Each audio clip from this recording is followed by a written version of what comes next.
Alhamdulillahi Rabbil Alameen wa salatu wa salamu ala Sayyidina Muhammadin wa ala alihi wa sahbihi ajma'in. Amma ba'd. I welcome you to this topic of ours entitled The Massacre of Karbala, a Historical Analysis. And this is a very long and drawn out topic. So before I begin, and I will begin immediately, I need to make 3 disclaimers. The first disclaimer: this topic is a very contentious one. It raises a lot of emotions. It is potentially possible to stoke the fans of hatred, the flames of anger between Sunnis and Shia. And therefore I want to state for the record very clearly that I am completely and totally opposed to stirring any bigotry, any hatred against any group. No doubt I am a Sunni and I'm proud of being a Sunni, and I disagree with Shia theology and their interpretation of history. Yet this disagreement that I have, and all of us really have, and they have with us, this disagreement should be kept civil. And it should never lead to violence or anger or hatred. In this world, Sunni and Shia should dialogue and debate, but we should never get violent with one another because of the differences in our belief. And the purpose of this lecture is just to educate, is just to talk about what we as Sunnis believe about Karbala and how we view the incident of Karbala. It's not meant to stoke anger or hatred against any group. Also, another disclaimer, the second disclaimer: obviously Karbala is a very detailed and a very important event in our history, and by its very nature, history is subjective. There's always interpretations, there's always motives being read in. And in this short lecture, and I have only 1.5 hours, there is no way that we can go into a detailed analysis, variations of history, what book X said compared to book Y. Why does book X say this? Why does book Y say this? What are the strengths and weaknesses of each interpretation? We have no time for any of that. And it is very easy to give 10 lectures just on Karbala. I'm only giving you 1 lecture, so by the very nature of this lecture, we have to condense, we have to summarize, and I am not going to be mentioning variations as I do in my Seerah class. You're literally just going to have to trust me in my authority for today's lecture that I'm giving you 1 interpretation. But I just want to point out the interpretation that I will be giving is the standard interpretation of Sunni Islam. It is taken from the writings of Ibn Hajar, of Ibn Kathir, of the important historians of Sunni Islam, and by and large it is agreed upon. And the third and final disclaimer, that the other version, we have this version, there is another version that is popularized by the Shia, and most of this comes from one particular person. The details of that version comes from one person, and this person was a very early Muslim historian who was also Shia, and his name is Abu Mikhnaf Lut ibn Yahya, and he died 157 Hijrah. And Abu Mikhnaf Lut ibn Yahya was the first early historian to write a detailed booklet about the massacre of Karbala, and he called it Maqtalu Hussein. And this booklet, Maqtalu Hussein, became the standard version, full of lurid details, full of a lot of things that allegedly took place. And from our perspective, this author and his book are not authoritative. All of our scholars have said that this person is not somebody that can be trusted in narrations, because he theologically is inclined towards the other group, and therefore he has a version of events that we do not agree with, and we will not really be concentrating on that version of events. As I said, our version will be by and large Ibn Kathir and Ibn Hajar and the standard Sunni historians. Now, we begin our talk, and I want to begin by mentioning what is our perspective with the Ahlul Bayt, with the family of the Prophet sallallahu alaihi wasallam. Ahl Sunnah wal Jama'ah firmly believe that the Ahlul Bayt have a very high rank and are the most blessed of all families. We love them with a genuine love. We love them with a genuine love between the 2 extremes. On the one hand, we have those, and they did exist and they still exist, who consider the Ahlul Bayt to be like any other family, or even worse than this, astaghfirullah, they curse them. And that has been a trend that has existed, and there are still some people like this. And on the other hand, we have the other trend of Islam, and this trend considers the Ahlul Bayt to be above and beyond other families in a supernatural manner. And they give them powers, and they give them privileges, and they give them attributes that we believe only belong to Allah subhanahu wa ta'ala. We believe that the Ahlul Bayt are the most respected family in the whole world. if they are righteous. So the mu'mins and the Muslims amongst them have a double blessing. They are believers and they are Ahlul Bayt. And the companions amongst them have a triple blessing, such as Ali ibn Abi Talib and Fatima and others, that they are Ahlul Bayt and they are Sahaba and they are believers. And therefore, we love them with a love that is triple if they are characterized by all of these characteristics. And we firmly affirm the blessings mentioned in regarding them in the Quran and in the Sunnah. And as for the Quran, Allah says in the Quran, إنما يريد الله ليذهب عنكم الرجس أهل البيت ويطهركم تطهيرا. That Allah wants to purify you of any filth, O Ahl al-Bayt. And Allah wants to cleanse you a good cleansing. This is in the Quran. And in the Hadith, we firmly believe that the Prophet ﷺ called Fatima and Ali and Hassan and Hussein, and this is called the Hadith of the cloak, Hadithul Kisa. And this is in our sources and we believe in it. That he called Ali and Fatima and Hassan and Hussein and he put them under a cloak. And he said, "O Allah, these are my Ahl Bayti, these are my family." So we affirm this and we say that they are the most blessed family. And we firmly believe and we implement what our Prophet ﷺ said, as narrated in Sahih Muslim, that he said to the Sahaba and those after them, أُذَكِّرُكُمُ اللَّهَ فِي أَهْلِ بَيْتِي, that I remind you by Allah and by the rights of Allah for the rights of my family. أُذَكِّرُكُمُ اللَّهَ فِي أَهْلِ بَيْتِي. أُذَكِّرُكُمُ اللَّهَ فِي أَهْلِ بَيْتِي. He repeated this 3 times. So we love them with a love that is above and beyond any other family love. Abu Bakr as-Siddiq radiyallahu ta'ala anhu, he said to Ali ibn Abi Talib, "I swear by Allah, I would rather be kind and generous to the Ahlul Bayt than to my own family." Abu Bakr as-Siddiq said, "I would rather be kind and generous to the Ahlul Bayt," and he's speaking to Ali, "than to my own family." And Umar ibn al-Khattab radiyallahu ta'ala an, when he wrote down the dawaween, and the dawaween was a schedule of who will get how much money. It was a schedule of stipends. When he wrote down the dawaween, the number 1 category and the highest amounts were to the Ahlul Bayt. And the Ahlul Bayt got more than even he himself got as a salary.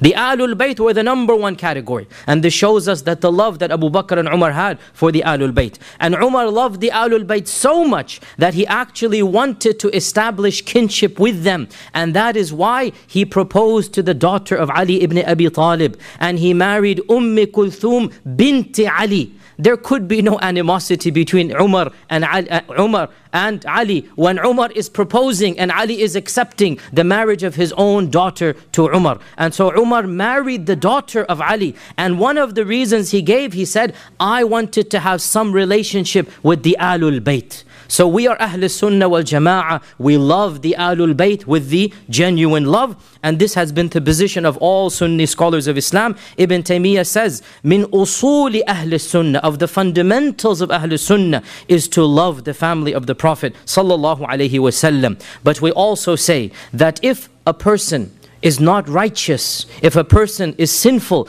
then it doesn't matter what his bloodline is. His sins are one thing and his bloodline is another. And a person's bloodline will never save him from the consequences of his own deeds. And we base this on what our Prophet Muhammad sallallahu alaihi wasallam said. Hadith is in Tirmidhi, that man abta bihi amaluhu lam yusri'hu nasabuhu. Whoever's deeds pulled him back, his blood will not push him forward.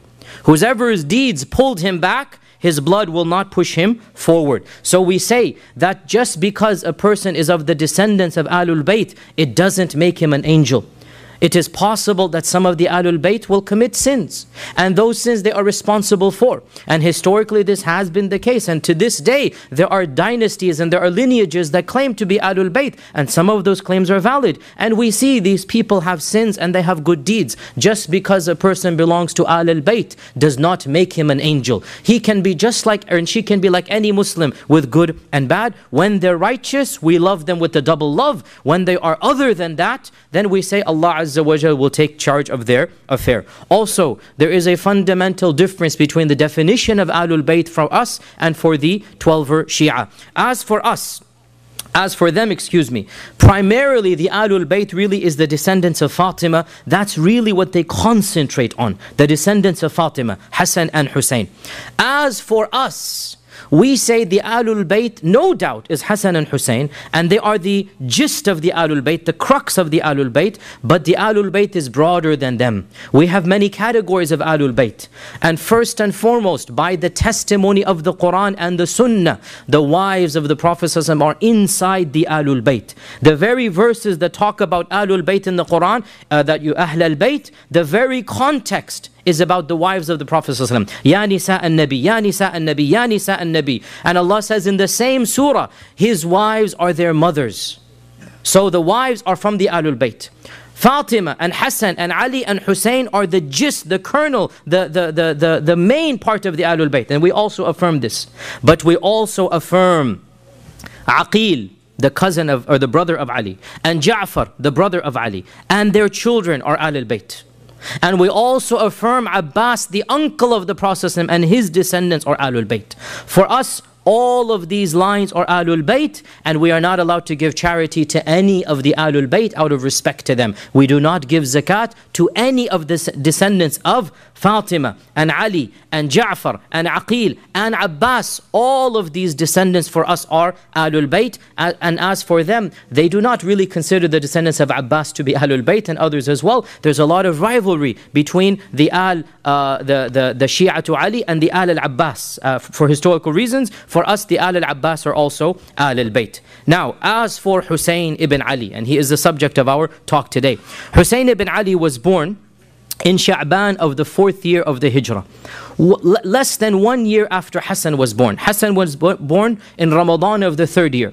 And barely had Fatima become cleansed of the delivery when she became pregnant again with Hussein. So Hassan and Hussein are less than a year apart. And there are many ahadith that our Prophet ﷺ praised Hassan and Hussein. And with regards to Hassan and Hussein, the Prophet ﷺ said, Hassan and Hussein are the leaders of the young men of paradise. Sayyida shababi ahlil jannah.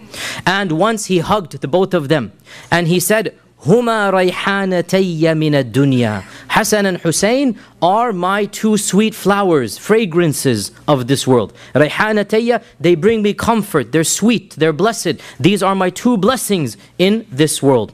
And we affirm for them all that the Prophet ﷺ affirmed for them. Hussein was born in Medina, and he lived in Medina until Ali became Khalifa. And when Ali became Khalifa, he moved to Kufa. So Hussein moved to Kufa with him. And Hussein witnessed the two battles of Jamal and Siffin, along with his old brother Hassan. And then Ali was assassinated, as you know, by the Khawarij. When Ali was assassinated, Hassan was given the oath of allegiance by the people of Kufa. And Muawiyah was given the oath of allegiance by the people of Syria. For the first time in the Muslim world, there were two Khalifas. Hassan on the one side and Ali and Muawiyah on the other. And Muawiyah and Hassan were about to go to war again, but Hassan resigned.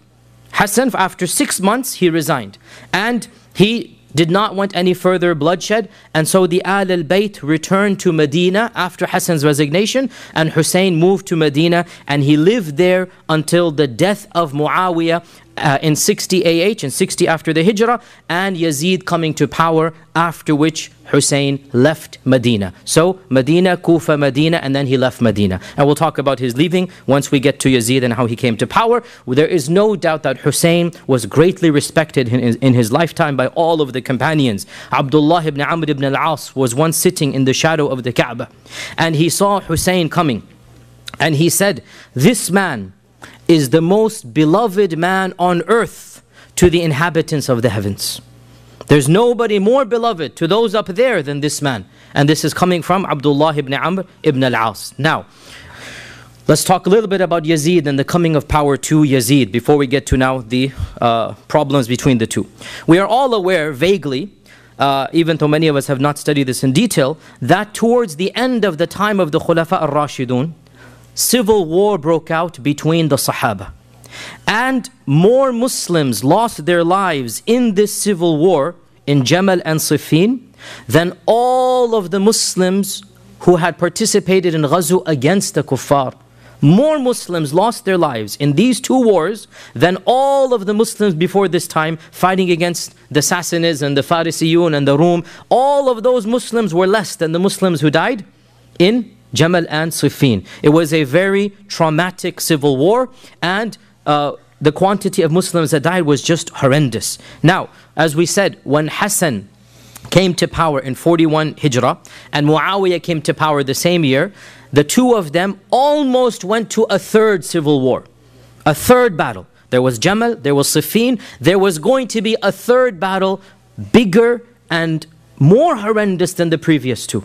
When, after much contemplation, Hassan said, no more blood is going to be spilled. Khalas, you wanted that bad, Muawiyah, take it. I will give up. And we as Ahl Sunnah believe that Hassan was more entitled to be the Khalifa than Muawiyah. And Hassan was more righteous than Muawiyah. But Hassan was also, because of his righteousness, he did not want to spill any blood. And so he voluntarily gave up, and the Kufiyun, the people of Iraq, had a difficult time accepting his own surrender, because he's their leader. But he managed to quell them down, he managed to calm them down, and with a great deal of difficulty, the people of Iraq grudgingly decided to khalas, throw their towel in with the rest of the ummah, and Hassan retired peacefully to where? To Medina. He retired to Medina. And Hussein, it is said, was not happy with his brother's decision. And he expressed this, but Hassan calmed him down and said, this is better for the ummah. And out of respect for his older brother, Hussein did not do anything while his brother was alive. And he also lived a quiet life, and Hassan died in 50 AH. 50 after the Hijrah, Hassan passes away in Medina. Now, after the death of Hassan, Yazid ibn Muawiyah was nominated by his own father to become the successor. And who is Yazid and who is Muawiyah? Yazid ibn Muawiyah ibn Abi Sufyan ibn Sakhr ibn Harb ibn Umayyah. Right? The Banu Umayyah.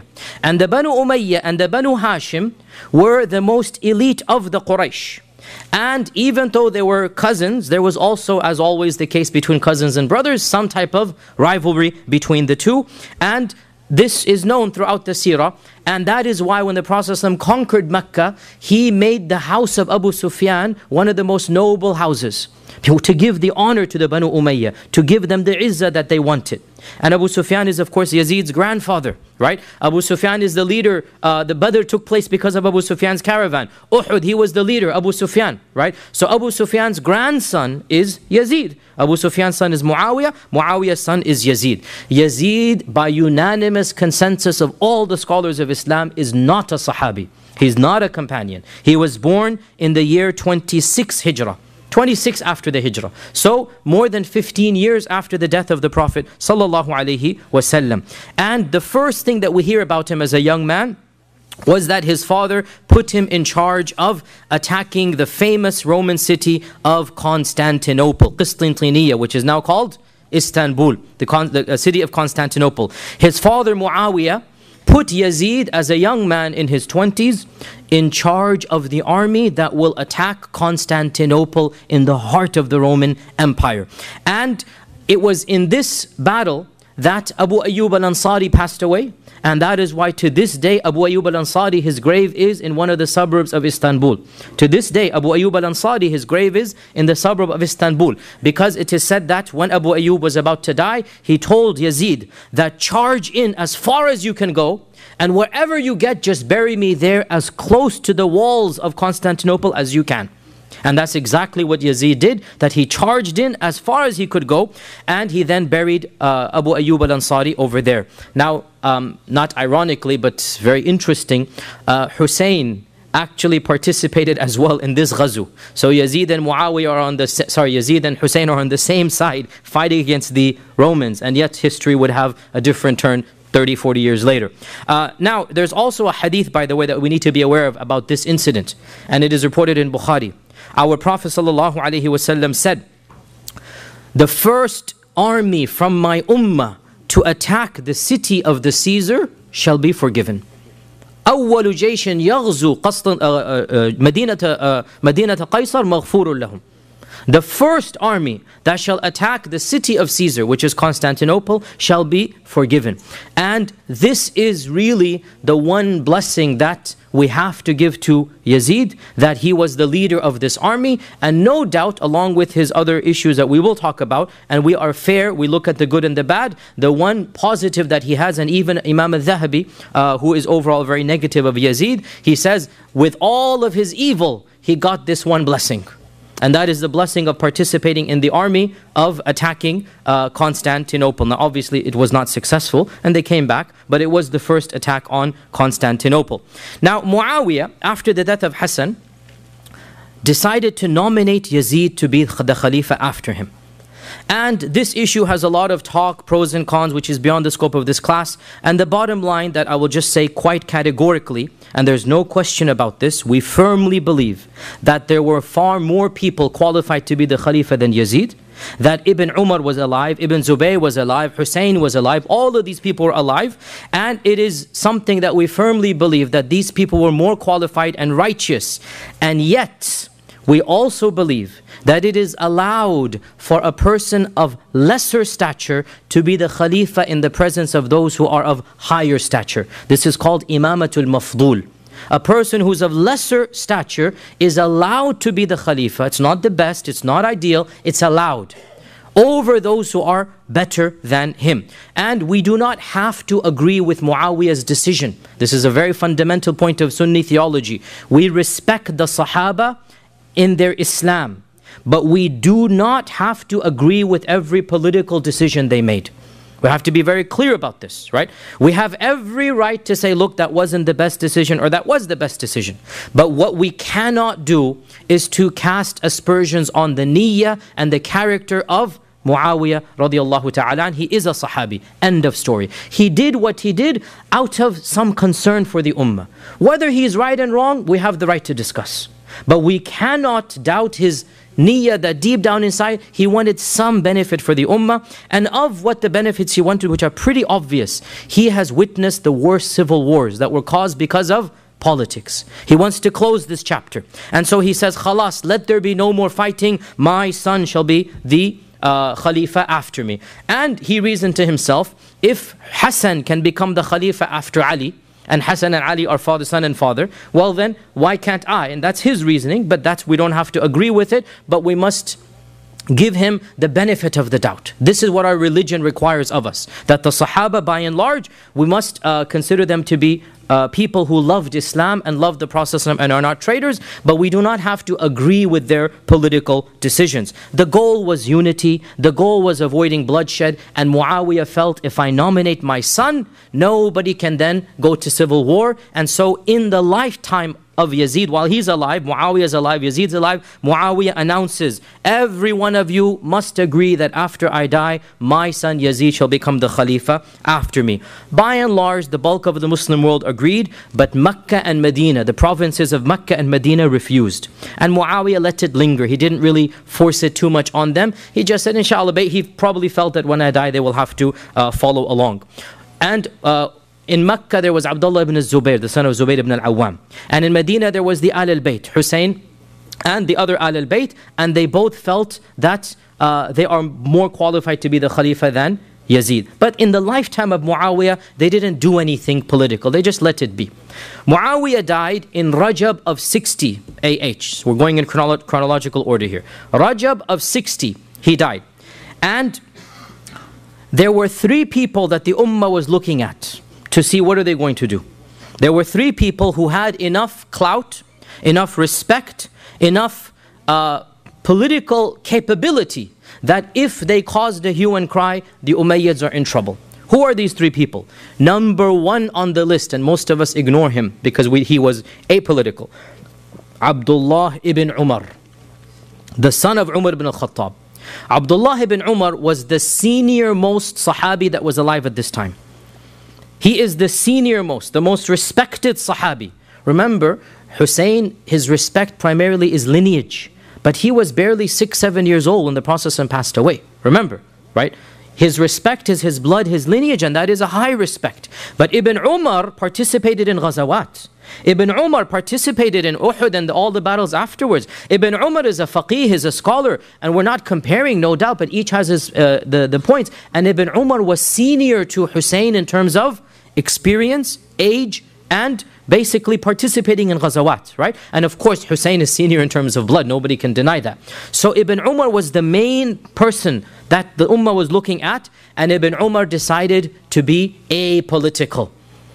And that is why Ibn Taymiyyah, for example, praises Ibn Umar as having the most wisdom, that not having any bloodshed. That Ibn Umar said, let me not get involved, let the Ummah has suffered enough. And he gave his bay'ah to Yazid, but he never took part in politics. And he said to his children that, look, if there's good in Yazid, then alhamdulillah good. If there's bad, then we will be patient at his evil and we'll let Allah judge him. He was not pro-Yazid, but he didn't make a stand anti-Yazid. He just lived his life with ibadah and ilm and tahajjud, and he didn't get involved in politics. The second person was Abdullah ibn Zubayr.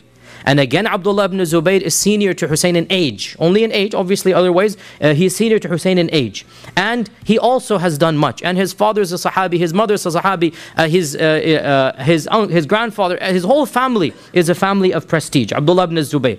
And he was also a political person from a young age. And Abdullah ibn Zubayr decided to revolt. And he revolted in Mecca. And the third person on this list, which is the one that we're going to discuss, is Hussein ibn Ali ibn Abi Talib. So, let's talk about Hussein now. What happened?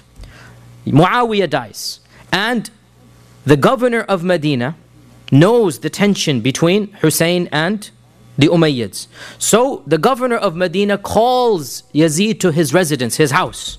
And, sorry, not Yazid, Hussein. The governor of Medina calls Hussein to his house. And he asks him to give the oath of allegiance in public tomorrow in the masjid. Let's quell any problems, give me the oath of allegiance. And he kept on insisting. But Hussein refused.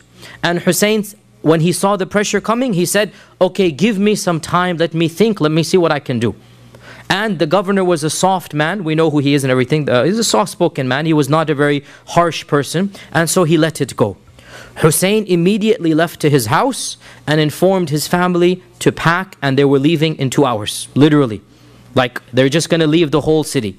And the same night, Hussein, along with the immediate family, left for Mecca in the middle of the night.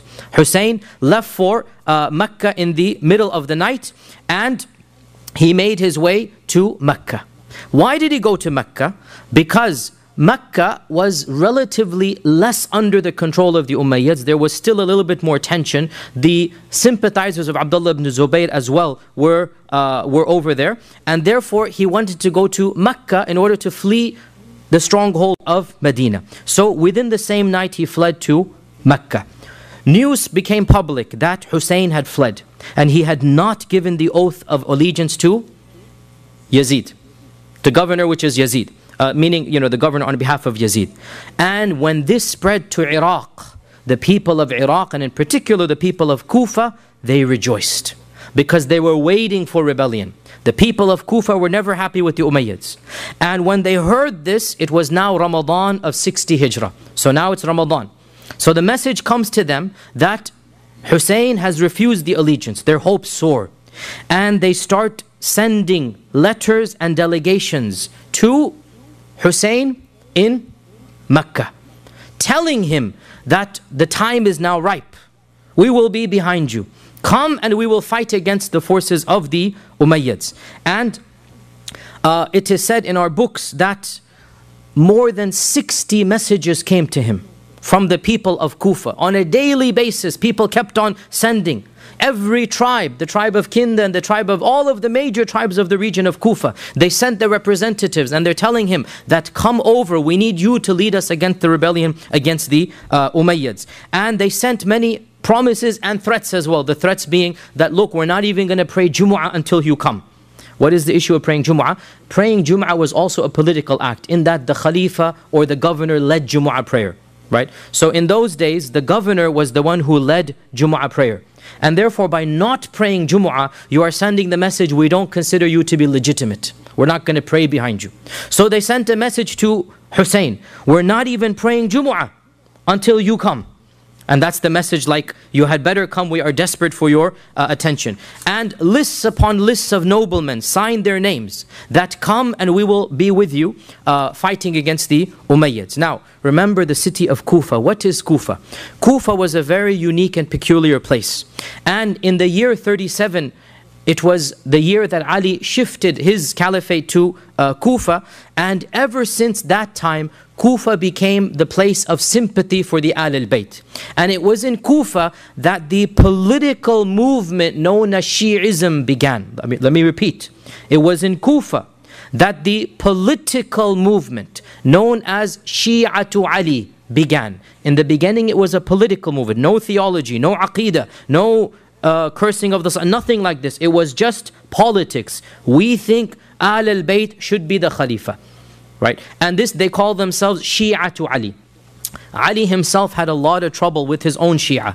And there are many recorded conversations and many expressions of frustration from Ali himself that you're not doing what you can. There's a lot of you're not listening to me as well as you should, and there's a lot of akhbar about Ali's own tensions with the people of Kufa. Now, as we had said, when Hassan when Hassan resigned, when Hassan resigned, the people of Kufa were not happy and they wanted rebellion, but Hassan calmed them down. And they were still wanting a rebellion. Hassan passes away, Hussein now takes charge. So they say to Hussein, your brother didn't do it, you come and do it. Come and we will fight you. So a fight with you, behind you against the Umayyads. Now, Hussein, after getting all of these rasail, all of these letters, he decided to send his cousin to check out, is it really worth it for me to go? Are we sure that we're able to go? And he sent his cousin, Muslim ibn Aqil ibn Abi Talib. So Aqil is his older brother, is his uncle, older uncle. And Aqil is of course the brother of Ja'far and Ali, right? Ja'far, Ali, Aqil. Aqil is his brother, the brother of Ja'far and Ali. So the son of Aqil, his name is Muslim. So Muslim ibn Aqil is the first cousin of Hussein, clear? So he sends one of the Ahl al-Bayt, he is an Ahl al-Bayt, and he says to him, check out, is Kufa ready or not? Are they really serious about this or not? So Muslim ibn Aqil left with a small group, 1 or 2 people, that's it, just to find, it's like not a spy, but basically it's a scout is what I'm telling you, scouting mission, right? Find out, is it worthwhile or not? And so Muslim arrives in Kufa in the month of Dhul Qa'dah, 60 AH. Look at how time is coming up now. We know Muharram 61 is all going to come to an end. Look now, we're already in Dhul Qa'dah, right? 2 months away from the massacre. We can see what's building up here. So he arrives in Kufa in the month of Dhul Qa'dah. And the people rejoice like they have never rejoiced before. And thousands upon thousands of people. At-Tabari says more than 12,000 people in the course of the next 2 weeks gave the oath of allegiance directly to Muslim.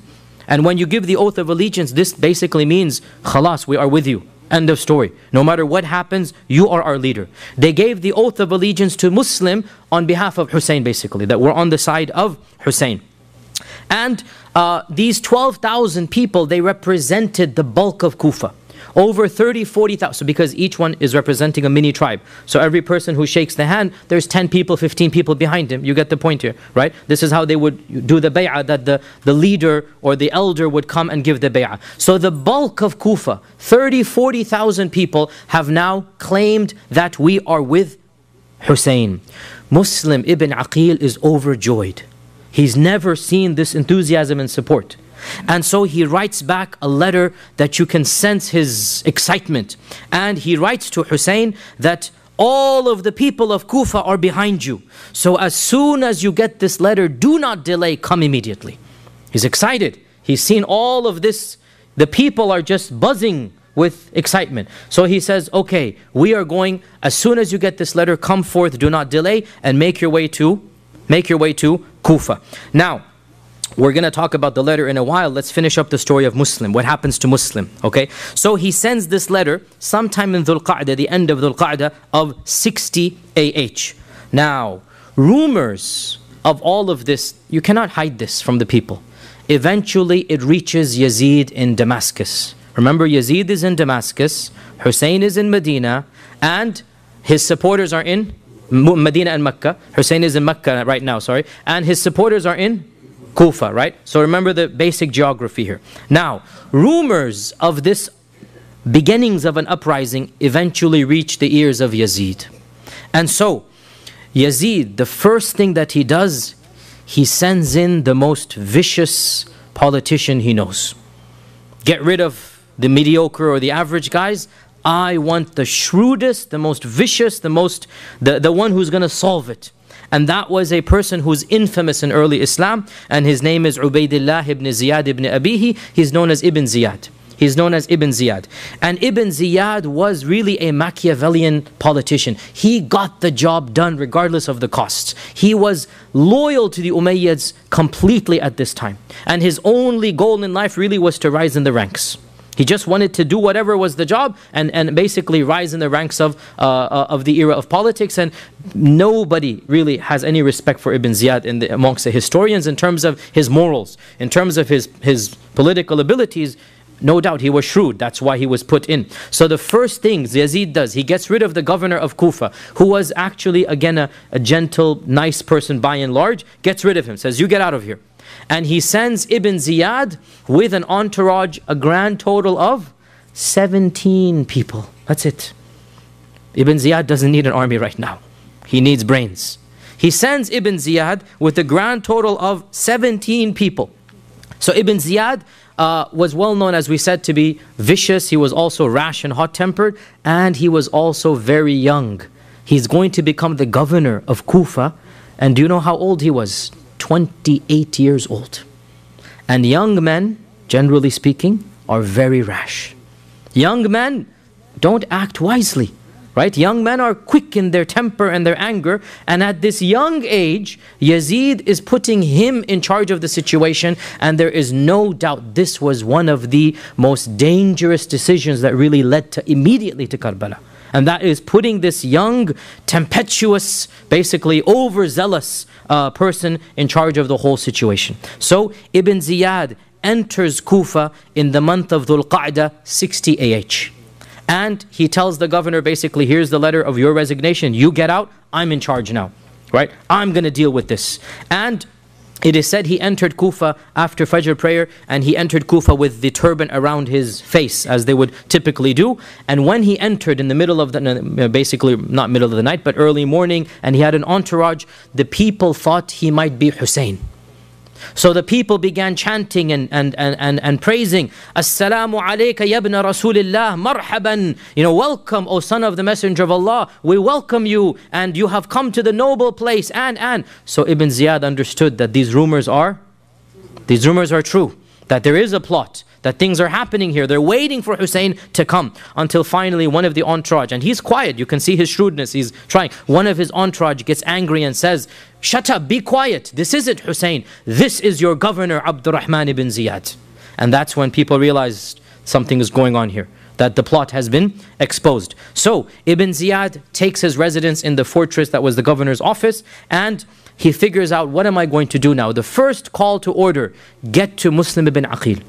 Who's Muslim ibn Aqil? The scout. Get to Muslim ibn Aqil and find out what's really happening.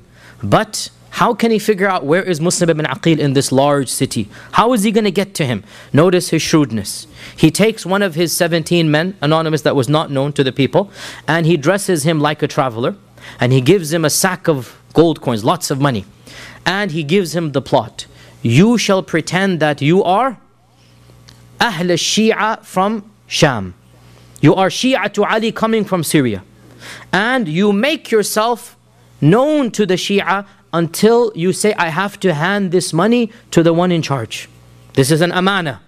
I have a lot of money from the Shia of Sham, and until I get to the person in charge, I'm not going to give this money to him. So this spy, and this is a spy now, this spy spent the next few days basically getting into the houses of the people that were Shia to Ali. And when we say Shia, remember, right now this is a political movement. Right now it's not a theology. Right now this is like Democrats and Republicans. Like you have people with a lot of anger and blood between Democrats and Republicans. Like not just, two tame political parties here. And he makes his way slowly but surely to the house of the host of Muslim ibn Aqil. The host of Muslim. Who's hosting him? Lo and behold, one of the noblemen of Kufa who pretended to be on the Umayyad side was secretly a Shi'i. And this nobleman was known to the governor. You see, he's playing a game here now. One of the rich and elite pretends to be pro-Umayyad. In reality, he is pro-Hussein. And his name was His name was Hani ibn Urwa. Hani ibn Urwa.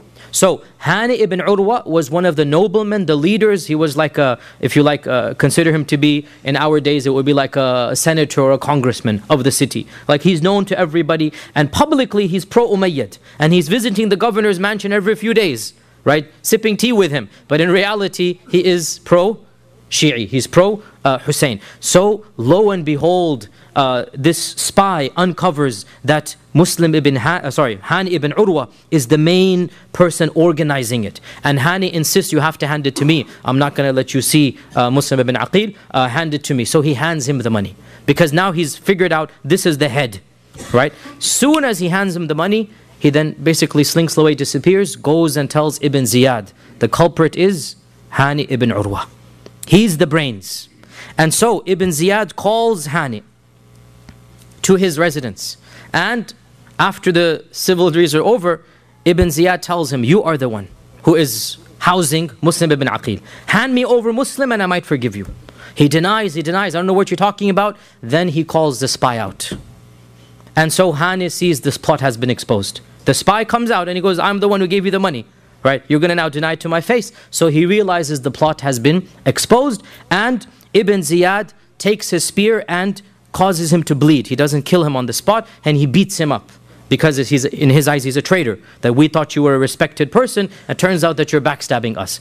When the news that Hani is being beaten and he's being tortured spreads in the city, the tribesmen of Hani come to the governor's residence. And they demand, you have to hand over our leader, or else we will rebel. And Ibn Ziyad negotiates with them and he says, no, I have no intention to harm him. I'm just finding out where is Muslim ibn Aqil, and we're not going to do anything to him. Don't worry. So he calms them down and the tribesmen go back. In the meantime, of course, Muslim ibn Aqil realizes the plot's exposed. The plot's exposed. Realizing that khalas, there's no going back, he sends the secret message to his followers.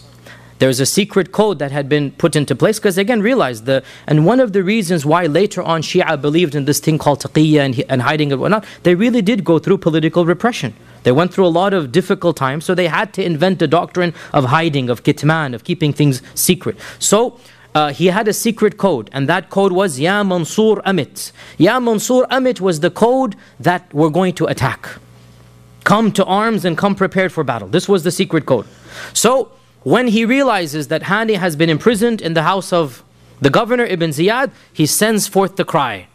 Now remember, 12,000 had given him bay'ah by their hand. 30, 40,000 of the city was technically behind him. Well, when the cry comes out, a semi-respectable 4,000 come forth. Out of the 12,000 that actually gave the bay'ah, 4,000 come armed to the hilt, ready for battle. And that's still okay, 4,000 against a small entourage of Ibn Ziyad, you might actually get somewhere. So these 4,000 come forth, and they agree they're going to march to the fortress, the battle. They're going to free Hani and they're going to kill Ibn Ziyad. Now, Muslim ibn Aqil comes with his entourage of 4,000 and they camp outside the gate of the fortress. Ibn Ziyad, the shrewd politician that he is, he assesses who is out there, which tribes are out there. And from every one of the tribes that he sees, he finds a sympathizer in his own group and he negotiates a deal with them to cut off one tribe after another, right? You realize the Arabs at that time were tribes, and every tribe is going to follow its leader. And so what he does is he works out with every single tribe, what do they need that they're going to not support Hussein and the Shi'at or the uprising against him. And slowly, and so much so, Al-Tabari and others, they mention, he even used mothers and fathers against their children. That he sent the mothers in to say that, come home now, can't you see there are so many people, don't worry about it, I don't want to lose you. It's emotional blackmail. And the fathers also said to their sons that, what are you going to do when the Syrians arrive with their troops? Are you going to die in battle? For what cause? Come home now.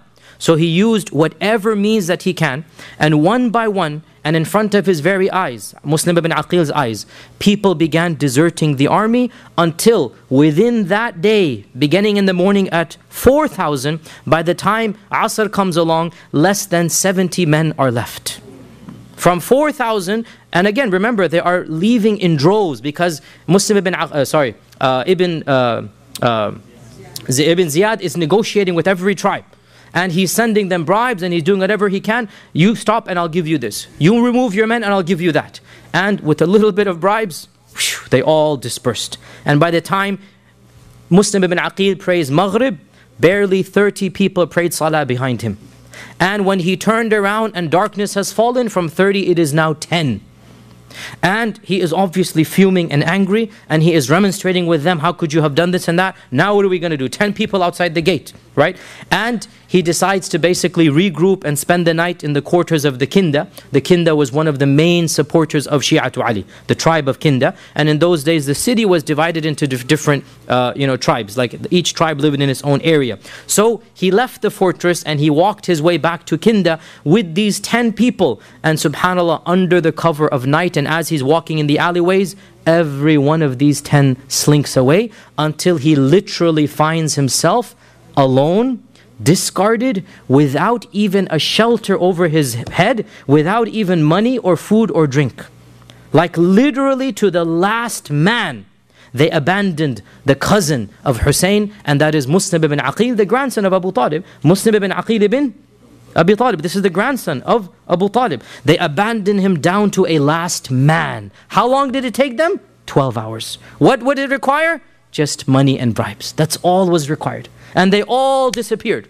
And Muslim ibn Aqil is literally left penniless in a city that had promised 40,000 men. He doesn't even have food and water. And after a while, in the middle of the night, tired, hungry, thirsty, he is forced to go to an anonymous door, put his tawakkul in Allah, he knocks on the door. And an old lady of Kinda opens up and he says, I am a beggar wanting some food and water. Subhanallah, this is the cousin of Hussein. I need some food and water. He's hungry, what is he going to do? And so the lady gives him whatever, some water and whatnot, and then he remains standing. She says, shoo, get away, I gave you what you wanted. But clearly something, you can tell this isn't just a beggar.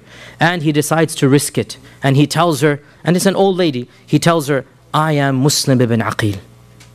Can you help me? Begging from an old lady because there's nothing else he can do. The lady has pity on him and she says, come, I will protect you. So he goes into her house, and the next morning her son comes from work to visit his mother, and there's a man in the house, so she has to explain. And she says, my son, please, I beg you, do not expose this man. He is Muslim ibn Aqil. But the son is greedy for money as well. And the son, within a day or two, he makes an excuse. He has to go to the masjid because he doesn't want to tell his mother that he's going. So he pretends to go to the masjid. He actually does go to the masjid. In the masjid, he sees the lieutenant of Ibn Ziyad, and he tells the lieutenant that I have Muslim ibn Aqil in my house, send the troops.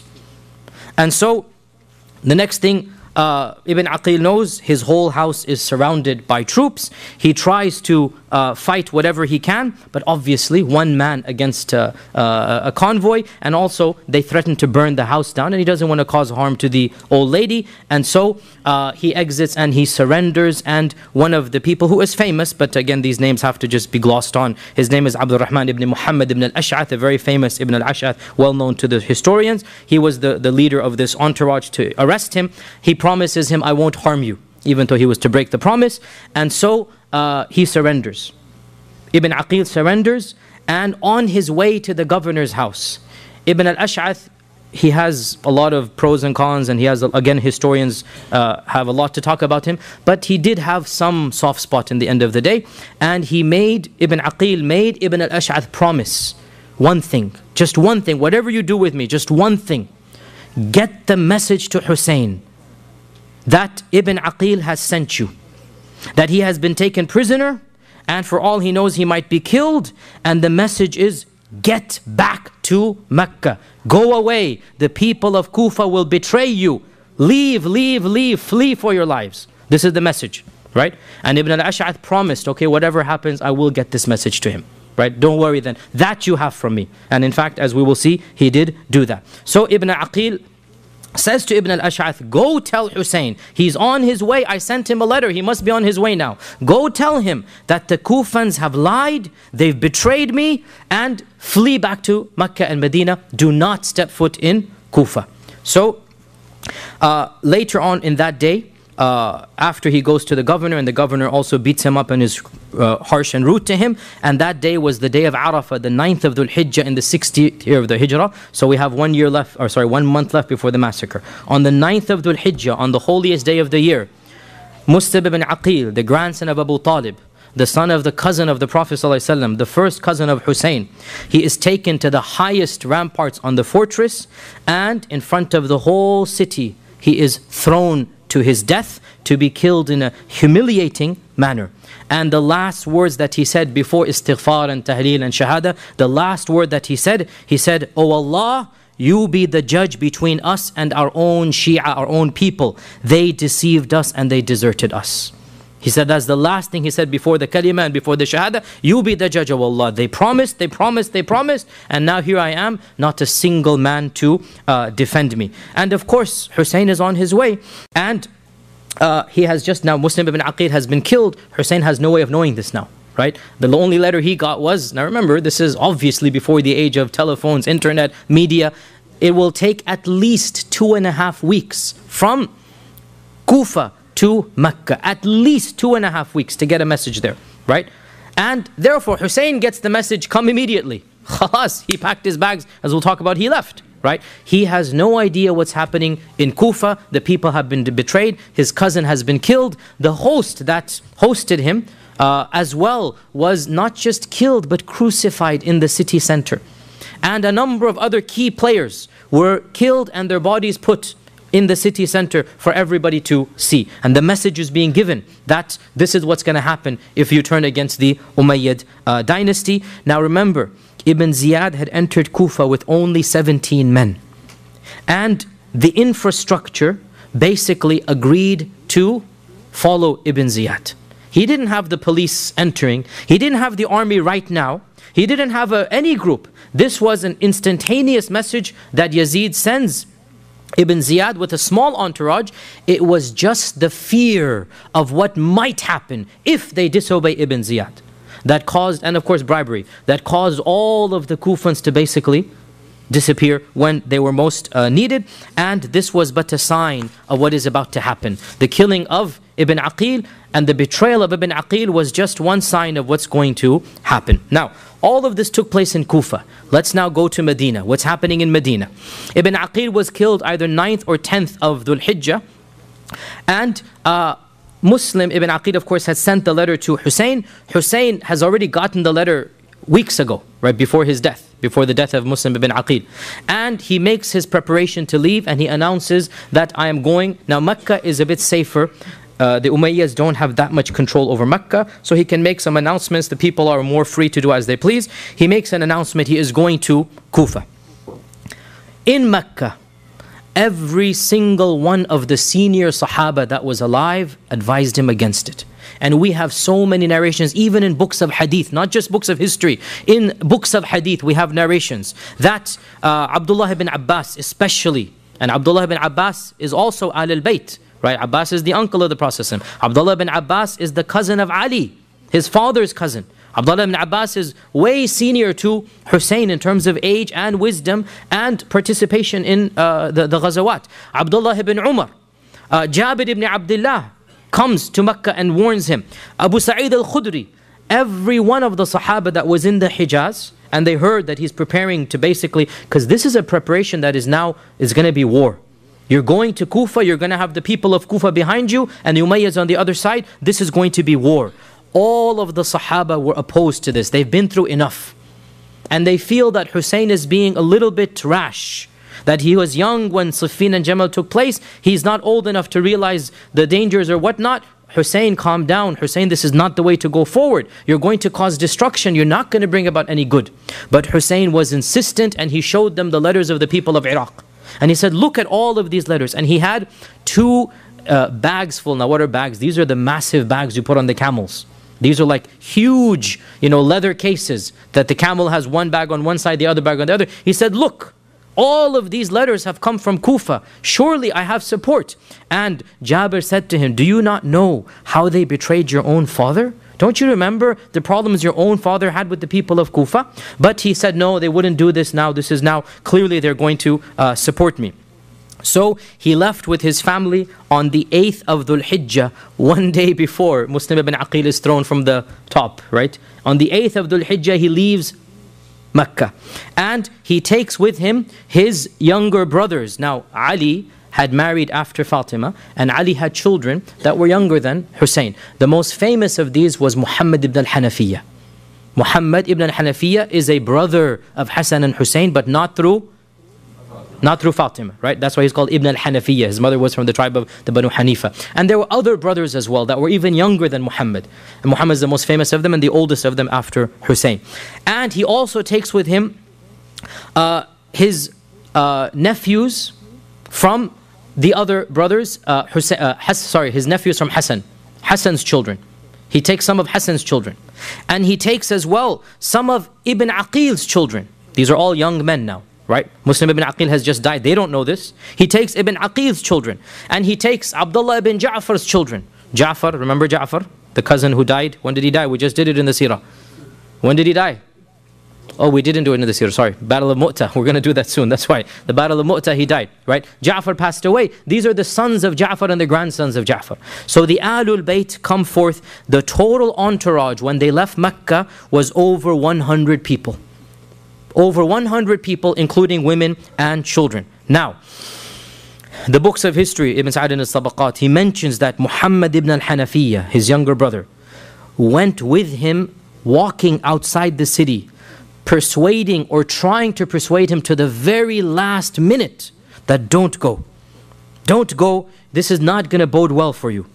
And he said, and it is also mentioned that Abdullah ibn Abbas, who was in Medina at the time, when he found out that Hussein is going to Kufa, he actually intercepted the caravan outside of Medina, basically, finding where it is, and he went from Medina and he intercepted the caravan.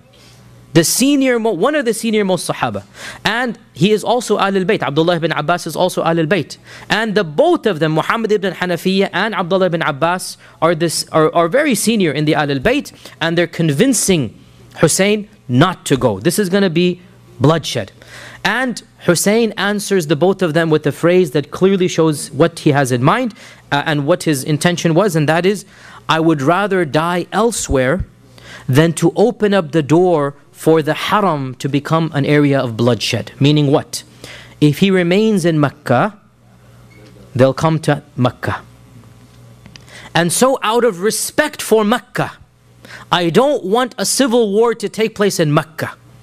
I would rather die anywhere in the world than open up the haram to become bloody, right? And so out of respect for Mecca, but he has his mind that he wants to try to get to the power, but he doesn't want to open it up in the haram. So he goes, even if I die, that's fine. I'm not going to die in Mecca and cause bloodshed in Mecca. And as we said, Ibn Abbas, even Ibn Umar, others of the Sahaba. In fact, Ibn Umar, who was, as we said, the senior most companion alive. Abdullah ibn Umar is the most respected Sahabi alive during this incident. Ibn Umar tracks him down on the way. And Ibn Umar says to him something very profound. And this is mentioned in our books of Hadith, Ibn Hibban and others. This isn't a Hadith book. It's not even in the books of Seerah. It's also there, but it's also in Hadith books. Ibn Umar says to him, the very final thing, when he's given up all hope, he says, okay, khalas, let me tell you a hadith I heard from the Prophet ﷺ, and I've never told anybody this hadith before. You're the first person I am telling. Now, this hadith is known to all of us, but when he said it, it wasn't known to him. Right? Now we all know this hadith. What is this hadith? He said, when the Prophet ﷺ was on his deathbed, Jibreel came to visit him. And Jibreel gave him the choice. If you want this dunya, you shall have it. And if you want the akhirah, you shall have it too. We know this hadith that right at the end of the life of the Prophet, Jibreel allowed him. Do you want to live longer and get the dunya? Or do you want to meet Allah subhanahu wa ta'ala? Right? We know this hadith, right? And of course, what did the Prophet choose? To meet Allah subhanahu wa ta'ala. He doesn't want this dunya. Then what did Ibn Umar derive from this? Ibn Umar said, and you are a part of the Prophet bid'ah. You are the grandson. Right? So, when the Prophet chose the akhirah, he chose for you, basically. Right? And so you will not get any share of power. Because the Prophet said, I don't want the dunya. I want the akhirah. And you, Ya Hussein, are a part of him. So when he chose the akhirah, you guys are not meant to be kings. That's what he's telling him, right? You are not meant to be kings. Now he didn't say the word king, but he said, but you shall not share any matter of that, meaning of power, and Allah has only turned it away from you to give you something better instead. Meaning, it is for your own benefit that you are not kings. And wallahi, this is so true, brothers and sisters. We believe this, that when you are a king or a ruler, politics always makes people unpopular. Politics, nobody likes politicians. This is a general rule, right? Politics brings about sab and shatam and ta'an and this and that. And the Ahl al-Bayt should be preserved from that. The Ahl al-Bayt are above this. The Ahl al-Bayt are righteous and pure. And so Ibn Umar is saying, you are not meant to become kings. You're meant to be righteous people. Allah has meant something higher for you. Don't go. And so he's trying to convince him to the very last. And then he said to him, and as for the people of Iraq, don't you remember the treachery they gave to your own father? Have you forgotten? Now, the treachery they gave to Ali is beyond the scope of this class. You should just realize that Ali always complained about the people of Iraq and the problems that he had with them. But he still refused to listen. So everybody has told him it's not a wise idea, including his own brother Muhammad ibn al-Hanafiyyah, and that is why Muhammad ibn al-Hanafiyyah refused to allow any of his own sons to go. Muhammad ibn al-Hanafiyyah, none of his own sons went to help Hussein at what happened at Karbala, because he thought this is not a wise decision, right? And the point here is very clear, brothers and sisters, and that is, contrary to what the other group says, it's not a black and white issue. It's not a black and white. It's not that you're either on this side or on that side. We are on the side of Hussein in that we love him. But we say this decision wasn't in the best interest of Hussein or of the Ahlul Bayt or of the Ummah. We are not on the side of Yazid. If anybody, we're on the side of Ibn Abbas and Ibn Umar, right? That don't like Yazid. This is our position, as I'll come to the end. Yazid, astaghfirullah, is not our hero. La hawla wa la quwwata illa billah. But Hussein, we love him, but we say his emotions got the better of him. And it would have been better for him and the Ahl al-Bayt if he listened to the other Ahl al-Bayt, the senior Ahl al-Bayt, such as Ibn Abbas, or the senior Sahaba, such as Ibn Umar. Nobody can accuse Ibn Abbas of being pro-Yazid. Nobody can accuse Ibn Umar of being pro-Yazid, but they were also anti-Khuruj of Hussein. They weren't anti-Hussein. They were saying this isn't the best decision. Nonetheless, he refused and he persisted to go forward. And when he comes close to Iraq, he sends a messenger to the people of Kufa that basically, guys, I'm coming, right? Be ready, I am coming. Now, Ibn Ziyad is now back in Kufa. He is waiting for Hussein to come. And anybody who's entering the city is being monitored extra now, right? Now, Hussein has no idea that Ibn Ziyad is in charge even. He still thinks the old governor is in charge. Hussein has no idea that Ibn Aqil has been killed. Hussein has no idea the plot has been exposed. He's in the middle of the desert. He's going there. Who's going to send him a message? As of yet, nothing happens. So he sends a messenger. The messenger is caught by the forces of Ibn Ziyad and executed. Now the messenger doesn't return. He sends a second messenger.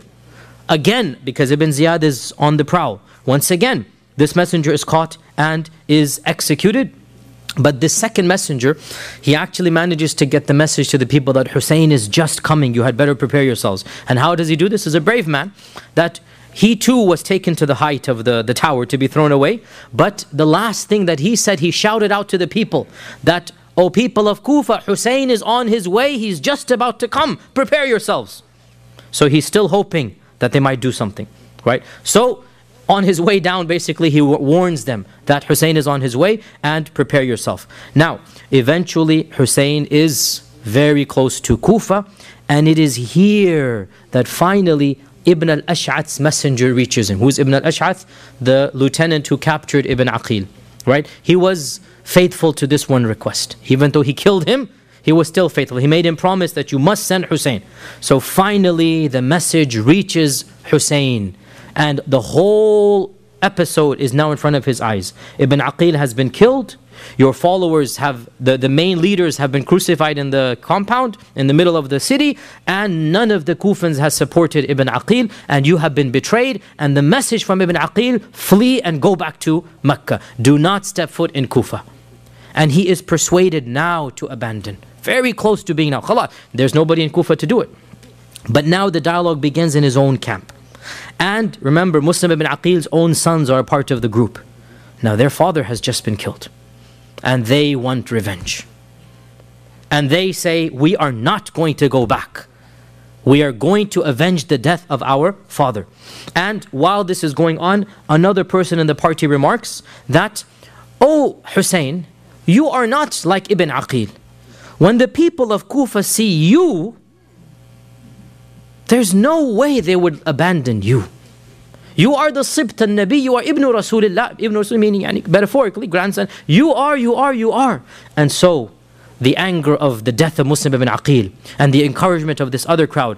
And wallahi, it makes sense. I mean, really, if you think about it from his perspective. Now, what is really key here for us as Sunni Muslims, in contrast to the Shia, their interpretation, we do not believe that Hussein marched to a suicide. We believe Hussein really thought he would win. You see the difference here, right? From the Shia perspective, they say Hussein knew he was marching to his death. But we say no. Hussein genuinely believed that when he got to Kufa, the people would support him. And the people would then fight him against the Umayyads. And he's still hoping, because remember, Kufa is one of the largest cities of the Muslim world at the time. Right? We said around 30,000-40,000 people have, proverbially basically supported the uprising of Hussein. So, he decides to march forward, and that was of course the mistake he made. He decides to march forward and Bismillah, let's see if we can get to Kufa. Now, meanwhile, when the people of Kufa hear that Hussein is coming, Ibn Ziyad requests backing and reinforcement. And Ibn Ziyad gets a large amount of troops that were sent to fight one of the Turkish provinces called the province of Daylam, the Daylamites, that they were going to wage ghazu against the Daylamites, 4,000 men. And Ibn Ziyad intercepted them, and he got permission from Yazid that I need them against Hussein, right? So these people were not sent from Damashq to fight Hussein. They were sent to fight the Daylamites, the Turkic group up east and northeast, right? They were sent to fight a Turkish group northeast. And he got permission, northwest. It is northwest from Kufa. Northeast or northwest? I don't remember whether it's northwest. Yes, northwest. You're right, northwest. Yes. Daylam is northwest. You're right. So the point being, northwest, northeast, they weren't sent to fight Hussein. Their niyyah was to fight the Daylamites. And he got permission to intercept this large group of troops and use them to basically threaten Hussein. So Hussein basically makes his way to Kufa, and it is in the plains of Karbala where these 4,000 men intercept Hussein. Right? These 4,000 men intercept Hussein. Now, Karbala is literally, metaphorically, a stone's throw away from Kufa. It is very close to Kufa. These days you can drive between Karbala and Kufa, a short drive. It's not something that is a far away distance. So Hussein makes his way basically to a stone's throw outside of Kufa. And on the 3rd of Muharram in the year 61 Hijrah, this is when the forces of Ibn Ziyad intercept the small entourage of Hussein. And we had said that there were 100 people, and along the way more and more people joined because they're excited. When the messenger of Ibn al-Ash'ath came and said to him, flee and run and go back, Hussein made an announcement that, look, whoever wants to leave can leave, because we have got the message that the situation is precarious. So guess what? Everybody left once again, except for the Ahl al-Bayt, the blood relatives. Once again, everybody basically left, and so they moved down once again to probably around 70 or 80 people at this point in time.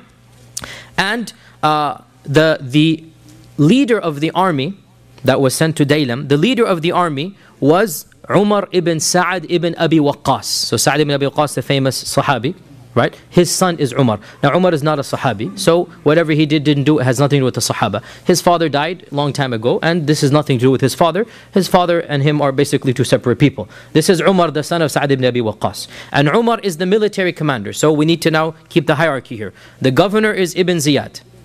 The military commander, Umar ibn Sa'ad ibn Abi Waqqas, Umar ibn Sa'd.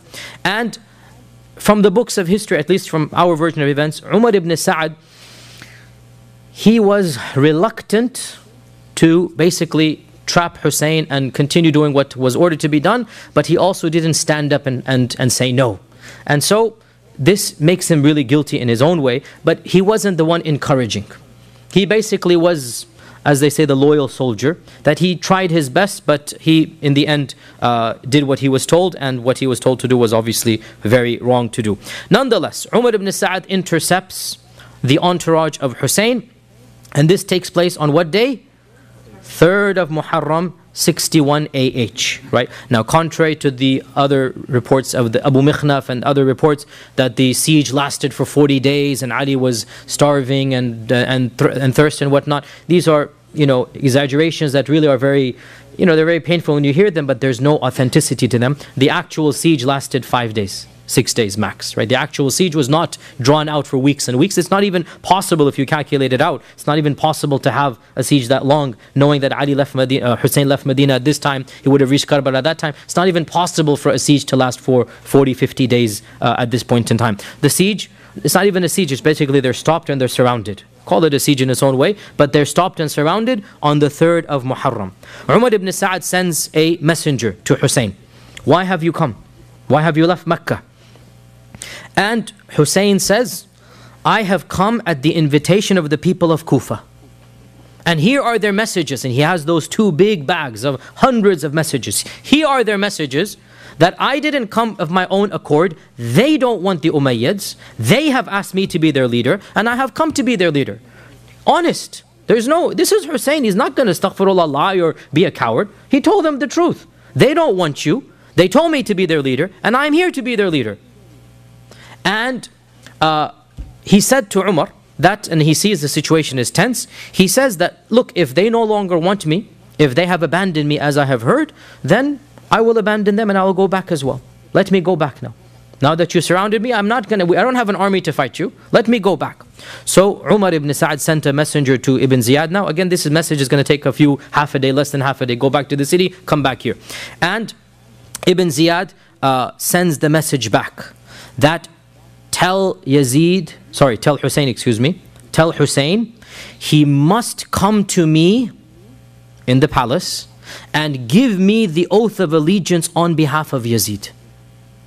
So Ibn Ziyad is arrogant beyond reason. Now, very clear point here. This took place probably on the 3rd of Muharram itself, maybe even the 4th of Muharram, right? It is impossible that a message would have come from Kufa to Damascus and Yazid, and then Yazid sends a message back about what to do. What we believe is that the main culprit of this entire episode is Ibn Ziyad.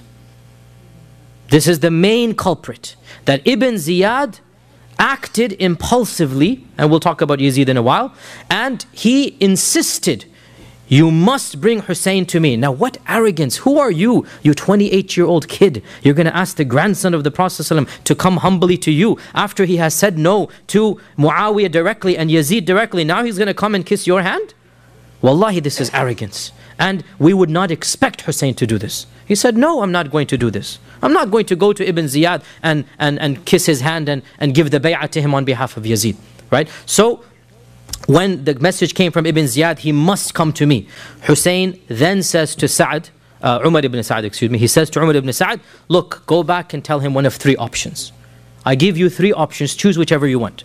Number 1, let me go back to Mecca. Khalas, okay. I wasn't able to get the people of Kufa, let me go back the way I was. Okay. Number 2, if you refuse to do this, then take me to Yazid directly and I will speak to him directly. Now, this is actually a sign of bravery. And it's also a sign, by the way, and this is very key here, that Hussein felt more comfortable negotiating directly with Yazid than with this impetuous governor Ibn Ziyad. Because Hussein and Yazid have a history. They've known each other, not friends, right? But Hussein and Yazid have negotiated together. Hussein knows Yazid's stance, Yazid knows Hussein's stance. And Muawiyah his father, had been very careful about making Hassan and Hussein irritated. That he was very respectful, he gave them stipend, whatever he could do to just basically give them some respect. And he told Yazid that be careful of Hussein and show him the utmost respect, make sure he never flips against you. So Yazid, Hussein actually said, let me go to him directly and I'll negotiate something. And if he had gone, we don't expect him to have compromised, he would have been firm, but it is our estimation that Yazid would never have killed Hussein directly. This is our estimation, right? And the books of history tend to prove this, as we will see. This is the second option. Then there's the third option. If you refuse this or that, then send me into exile into one of the faraway lands. If you're not going to let me live in Mecca or take me to Yazid, then khalas, let me be. Okay, you have won and I will just worship Allah in some faraway land, right? Now, these three conditions were so reasonable that one of the close friends of Umar ibn Sa'd said, Wallahi, if the Turks and the Daylamites gave you one of these three conditions, you would be forced to accept them. How reasonable. What more do you want? And Umar ibn Sa'd became happy that, okay, now we're going to solve this. And he went personally to Ibn Ziyad and he said, okay, choose one of these three. Which one? Ibn Ziyad refused all three. And Ibn Ziyad said, either war or my hand. These are the two options you have. You either come and you put your hand in mine and you give the bay'ah on behalf of Yazid, or else there is no other alternative. And Ibn Ziyad sent one of his close entourage, and this really was the ruthless warrior, Shimr. Shimr is his name, that he sent. Shimr ibn Dhil Jawshan was his name. Shimr ibn Dhil Jawshan, and this really, the way that history portrays him, and wallahi every right to do so, as being the barbaric, cruel warrior that he was, bloodthirsty, and we have no reason to doubt this. This is the way he was. That he sends Shimr to basically become the shadow of Umar ibn Sa'd, because Umar ibn Sa'd seems to have a soft spot. Right? So he sends Shibr to basically monitor Umar ibn Sa'd. And he sends Shimr that these are the two conditions he had, two options. You either come to me humbly and put your hand in mine, or else there is war. And by the time Shimr comes, this is the 9th of Muharram. The 9th, so for 6 days, 5.5 days, back and forth, back and forth, back and forth. Finally, on the 9th of Muharram, Shimr comes and says, you either come to Ibn Ziyad, or else tomorrow there will be war, right? And there was a lot of tension, and many of the people on the side of Umar ibn Sa'd either abandoned the army of Yazid or the army of Ibn Ziyad, and a small group of them actually defected over to the side of Hussein. A small group of them. We didn't come to fight the grandson of the Prophet. Now you're going to... A small group of them came over to the side of Hussein, right? Now, the people of Kufa know full well what's going on. It's happening under their nose, literally under their nose. 6 days go by and not a single one of them comes forth to help the very person whom they have promised. It's literally happening there. And nobody comes to help Hussein ibn Ali. And so, of course, Hussein refused to go to Ibn Ziyad, and wallahi, this is exactly what we expect. Wallahi, this is exactly what we expect. Hussein was not a coward. Hussein is not... When he was at a time of peace and security, at a time of izzah, he refused to give bay'ah to Yazid. Now you expect him to give bay'ah when his life is threatened? La hawla wa quwwata illa billah. No way. This is the grandson of the Prophet. If you're going to kill him, you're going to kill him with dignity and karama. And there's no doubt that he chose the braver of the two options. Now that he's trapped, his back is to a wall, he's not going to go begging for his life in the hand of this young impetuous governor, and so he refuses. And he says, be as it may, I am not going to go give bay'ah to Ibn Ziyad on behalf of Yazid. And so it came to pass on the morning of the 10th of Muharram of 61 Hijrah that a cruel and pitiless battle took place. On the one hand, you have barely 60-70 men, and on the other hand, you have 3,000-4,000 people. On the one hand, you have the grandson of the Prophet Muhammad sallallahu alaihi wasallam, and on the other hand, you have a bunch of rebels and army generals and whatnot. And so it came to pass that the grandson of the Prophet sallallahu alaihi wasallam, what his own grandfather said about him came true, because it is authentically narrated in our own Sunni books of hadith that Ali ibn Abi Talib once came to the Prophet ﷺ and he saw him crying. And he said, "Ma yubkika ya Rasulullah, why are you crying, O Messenger of Allah?" Tears are coming out of his eyes. Why are your tears coming out of your eyes? So he said, and this hadith is in Musnad Imam Ahmad and in Tabarani, it is authentic. He said, "Jibreel just came to me and he told me that my own ummah shall kill Hussein next to the Euphrates River. And he brought me some of that sand where he will be killed. And this is what has made me cry." And the narrator of the hadith said that, and we knew that that sand, we later knew that the sand was the sand of Karbala.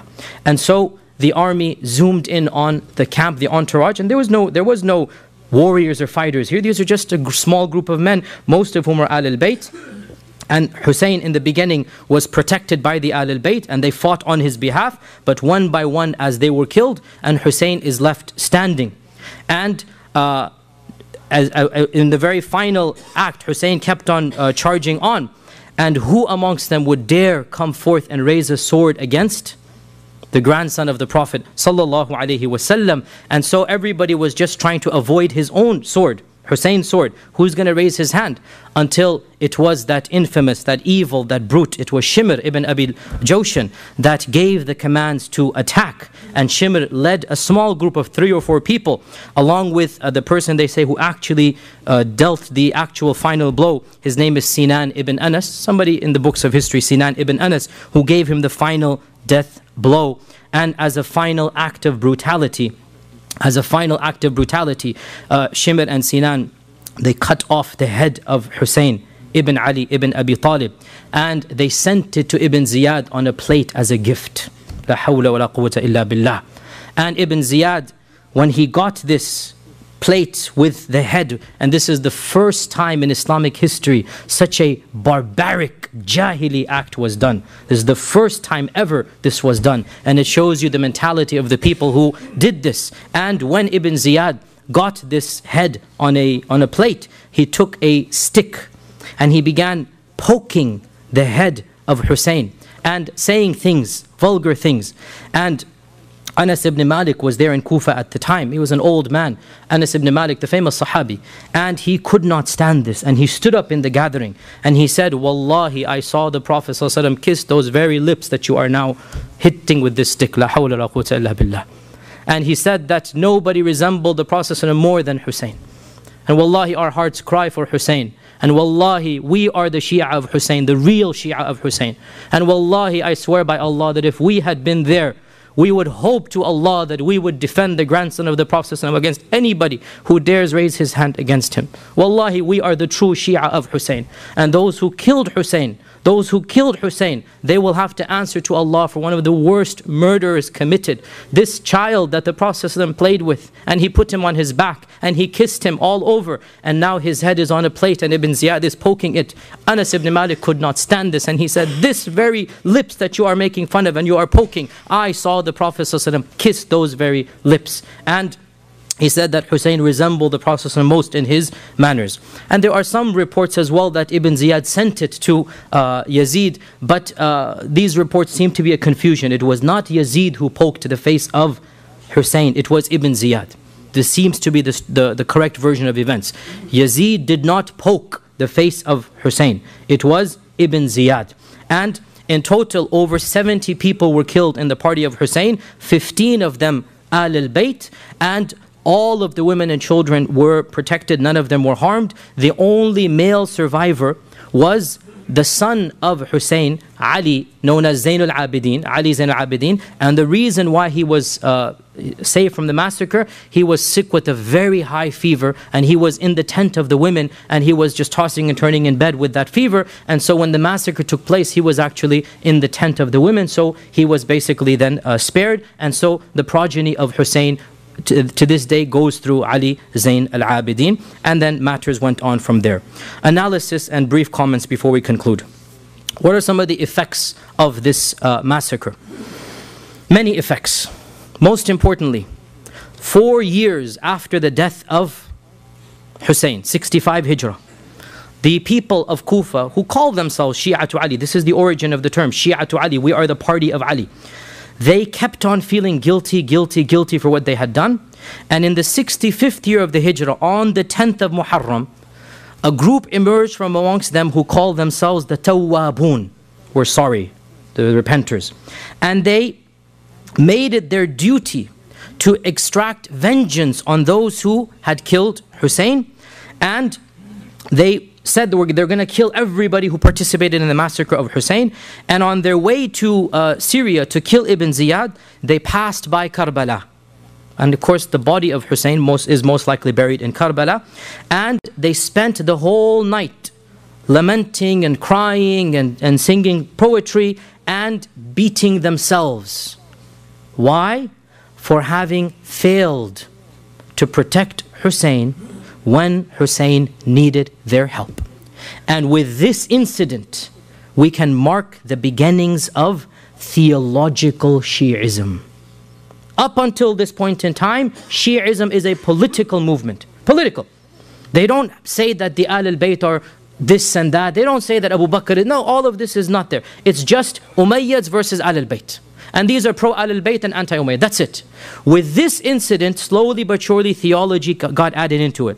And, the issue of making the descendants of Ali into imams and into, figures that we consider to be above and beyond what is our Sharia says, this began after the death of Hussein. With the death of Hussein is the birth of theological Shi'ism. That from this day on, a theology began to be, devised. And then from there, of course, another turn took place. And this incident, believe it or not, was very similarly repeated. A deja vu took place in 122 AH from the son of Ali ibn al-Hussein, Zayn al-Abidin, and his name is Zayd. When Zayd, the son of Ali, the son of Hussein, the son of Ali, the son of Ibn Abi Talib, see the lineage, right?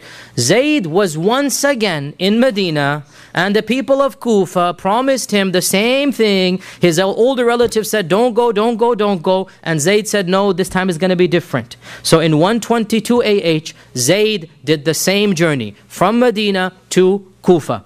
And in Kufa, the people quizzed him and most of them rejected him. Why? Because they said to him, do you curse Abu Bakr and Umar? Why? Because in Kufa, theology is changing. In Kufa, they're making a theology out of it. And Abu Bakr and Umar become the worst people. So they said, do you curse Abu Bakr and Umar? And Zayd ibn Ali said, Wazirayu Rasulillahi sallallahu alaihi wasallam. These were the wazirs of the Prophet. You want me to curse Abu Bakr and Umar? No, not possible. I am simply against the Umayyads, basically, right? And this shows us the real clash between theological Shi'ism and political Shi'ism. The Ahlul Bayt were Shia politically, not theologically. And the Shia of Kufa became Shia, what we call Shia. The irony of ironies, when Zayd came, they rejected their own Imam as being too Sunni, basically. They rejected their own Imam, that you don't curse Abu Bakr and Umar, how can we fight behind you? So they did not fight behind him, and the Umayyads came, the Abbasids this time, not the Umayyads, the Abbasids came, and the Abbasids massacred Zayd, and this was the beginning of what we call Zaydi Shi'ism.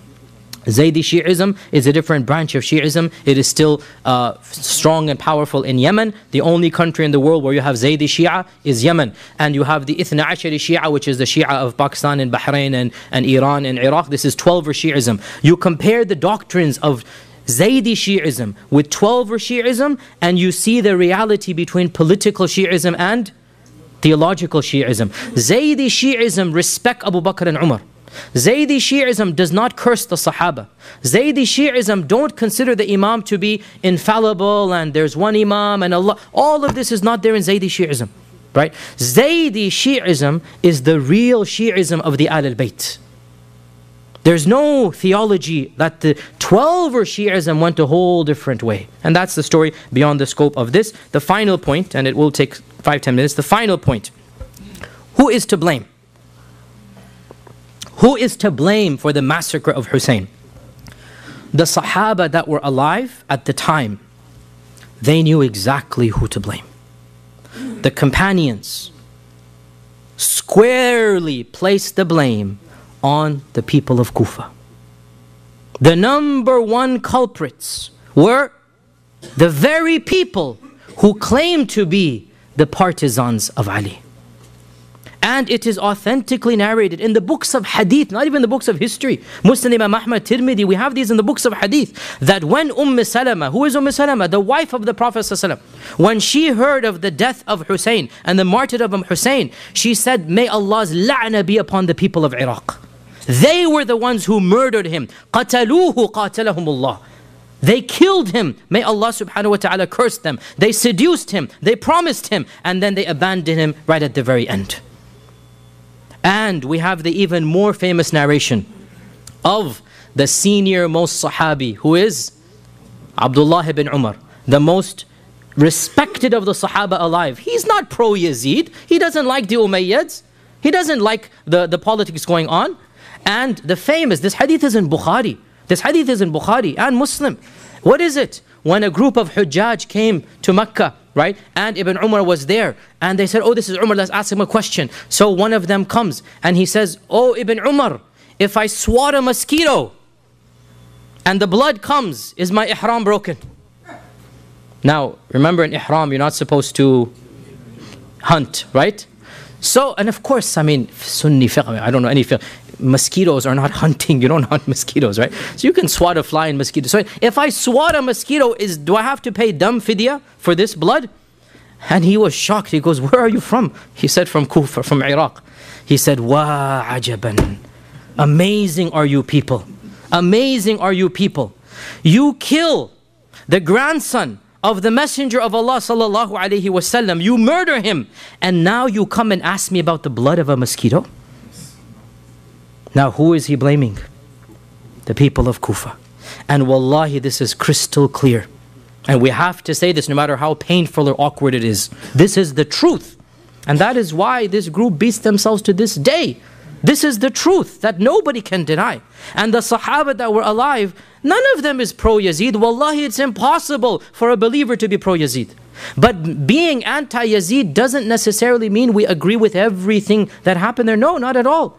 We say that the people who promised Hussein should have been the ones that lived up to the promise. Where were they when Ibn Aqil is thrown? Where were they when Hussein is camped outside their city for 6 solid days? Where were they? Instead of cursing everybody else in the world, even those who were born before Hussein, wallahi, they need to look at their own selves. Wallahi, this is the truth. They need to look at what they themselves have done. And their betrayal and their cowardice and the fact that they were bribed so easily from what they promised him. So, the number one culprit, according to our own sources and their own sources, that's why they beat themselves on that day and they continue to do so. The number one culprits are those who seduced, those who promised, those who swore the most solemn oaths, and then they disappeared بين عشية وضحاها, between the morning and an afternoon. They all disappeared from Ibn Aqil, and not one of them showed up when Hussein is camped outside. These are the people, instead of cursing those who were born before Hussein, wallahi, they need to look at themselves and what they have done. That's number one. Okay, they're cowards. They're traitors who betrayed Hussein. Okay, but they didn't pull the trigger, as we say. They didn't fight with the sword. So, who then is the one who is guilty of the blood? They're guilty of cowardice and betrayal. And wallahi, that's the biggest guilt. Because if they had stood up, Karbala would not have happened. If the people of Kufa had stood up, they would have protected Hussein. They would have had to negotiate. Something would have done. So that's the number one culprit. Number two, who is the mastermind? Clearly the mastermind is Ubaydullah ibn Ziyad. Ibn Ziyad is the main culprit, the governor, this impetuous, arrogant young man that was placed to be the governor. And Ibn Ziyad, we give him the lion's share of the blame. And there is no doubt, it is clear even in his own lifetime that Allah punished him. His whole lifetime was just uprisings and intrigue and backstabbings until he died a miserable death. The forces of Mukhtar al-Thaqafi, another internal uprising, he was killed by the forces of Mukhtar. And notice the irony of ironies, and this is sunnat Allahi fi khalqihi. His own head was decapitated, and his head was brought in front of the people of Mukhtar on a plate. And it was shown just like the head of Hussein was shown to him. And this is in Sunan al-Tirmidhi. This isn't Tirmidhi, not even the books of history. And they say when the head was brought in front of the majlis, everybody was terrified. Why? Because out of nowhere, a snake came into this grand audience and made its way straight into the head and went into the nose and resided in the skull of Ibn Ziyad. This isn't Tirmidhi. It's not even in the books of history. Sunan al-Tirmidhi mentions that the head of Ibn Ziyad was punished in this way in front of the people to see. So this is Ibn Ziyad. Ibn Ziyad is the brains, but he didn't actually come to the battle. Ibn Ziyad is the brains and he has the lion's share. And if he wasn't so stubborn, then might have taken another turn. Who gets the lion's share of the physical blame? No doubt the leader of the army, Umar ibn Sa'd, we accuse him of being a coward to Ibn Ziyad. From the books, it seems he was very reluctant. He tried his best to get out, but when push came to shove, he didn't get in the way. And when Umar ibn Sa'd was a little bit too cowardice, as we said, Ibn Ziyad sent Shimr. So Umar ibn Sa'd, we don't say he's innocent. He could have done something, but whatever got in the way, and he didn't really get between them. So there is some share on him. But when it comes to the actual sword and the blood on the sword, there is no doubt that it is Shimr ibn Dhil Jawshan, Shimr, and then they say Anas ibn Sinan is one of his thugs as well that was with him. These were the two people that really, and along with 3-4 other people there, I mentioned some of them by name, but it was Shimr who charged forth, the first person to raise his sword and go towards Ibn Rasulullah. Everybody else was respectful. Everybody else, who's going to raise the sword against Hussein, right? It was Shimr who did that and charged, and when he charged, his 3-4 thugs basically charged with him, and him along with Anas and the 2-3, they're the ones who killed him. So, all of these are guilty. Okay, we went down. We need to now go up. And with this we conclude. We need to go up. We went down. Ubaydullah ibn Ziyad and Umar. And how about up? Who's the one? Where does the buck stop? Yazid. Yazid ibn Abi Sufyan. What is our position about Yazid ibn Abi Sufyan? There's a whole spectrum of opinion. Yazid ibn Muawiyah, excuse me. Yazid ibn Muawiyah ibn Abi Sufyan. There's a whole spectrum of opinion within Sunni Islam. And there's not one unanimous consensus within Sunni Islam. You have those within Sunni Islam who curse him by name and call him a kafir. And they say he is the worst person to ever have existed. And let us also be honest here, and it really saddens me to say this, but we also have the opposite extreme. We have those to this day, they make every excuse for Yazid. And they make him out to be a righteous man, who circumstances were beyond his control. And they try to exonerate him from every single crime that he is accused of. And wallahi, this is bordering on the fitna called Nasibism. This is beyond the scope of this class, but this is ridiculous. You're going to say Yazid was innocent? The buck stops there. Yazid was in charge. Yazid was the boss. Yazid sent Ibn Ziyad. We cannot overlook this fact. Now, therefore, in my humble opinion, and this is the position of Ibn Hajar and al-Dhahabi and Ibn Kathir and Ibn Taymiyyah, this is the standard moderate Sunni position. This is what I believe as well. I believe, it's up to you to take your own position, and I'm following here Ibn Hajar and the majority of scholars, that Yazid takes a share of the blame, but he did not intend for Hussein to be killed. He sent the ruthless guy to be ruthless with anything less than actual murder. He didn't tell Ibn Ziyad to kill Hussein. But here's the flip side now. We're not exonerating him. When the death of Hussein came to him, he did not punish a single person for that. And had he really been that sorry and that angry, he would have made an example of Ibn Ziyad and Shimr and Sina. He would have done something. But he didn't lift a finger. And the fact of the matter, therefore, is that there is no doubt that Yazid takes a good share of the blame. And this is really what the majority of Sunni scholars said as well, that it is narrated in our books that when the news of Hussein's death reached Yazid, he said, I did not command you to kill him. I would have been content with the allegiance of Kufa, and you could have left Hussein alone. You didn't have to force him into this, either this or that. As long as the Kufan people were not with him, that's all that I wanted, basically, right? And historically, this makes sense. Hussein was surrounded by Ibn Ziyad on the 3rd of Muharram, and he was killed on the 10th of Muharram, 7 days. It is impossible to get a message to Yazid and back from Kufa to Damascus. What is to be done? Impossible. There is no way Yazid could have known the details. There's no way Yazid could have had an input in what happened. But when he found out what happened, neither did he do anything. Ibn Taymiyyah says Yazid did not order the killing of Hussein, nor did he show happiness on this. Even though he showed sadness, still he did not support Hussein, nor did he exact any revenge or punishments on those who killed Hussein. And this is historically true. That he said shouldn't have happened, I'm sorry. He said it, I'm sorry. He expressed regret. But of what use is expression when the guilty culprits go away? And therefore, Imam Ahmad was asked about Yazid. His son asked him, Abdullah. His son said, Oh Abati, oh my dear father, are we supposed to love Yazid? Is it a part of our theology to love Yazid? Listen to Imam Ahmad's response. And does anybody with Iman love Yazid? This is Imam Ahmad ibn Hanbal. Does anybody with Iman love Yazid? So then his son flipped the question. He said, so should we curse him? So Imam Ahmad said, have you ever heard your father curse anybody by name? And so the message was clear. We don't love Yazid. But another person asked him, should we curse Yazid? And he said, it is not sunnah to curse people by name. We curse generically. We should say, Ala la'natullahi ala al-zalimin. So he said, he didn't defend Yazid. He said, curse generically. Ala la'natullahi ala al-zalimin. And leave it at that. And it is not of our methodology to curse people by name. Yazid, the fact of the matter, was a king, a politician, like other politicians. And the blood on his hand is no more or great in terms of quantity. In fact, it is less than the blood of many later kings. But what's the difference? The quality of blood. The fact of the matter is that these uprisings are a common motif of Umayyad and Abbasid times. And people after Yazid killed more than Yazid.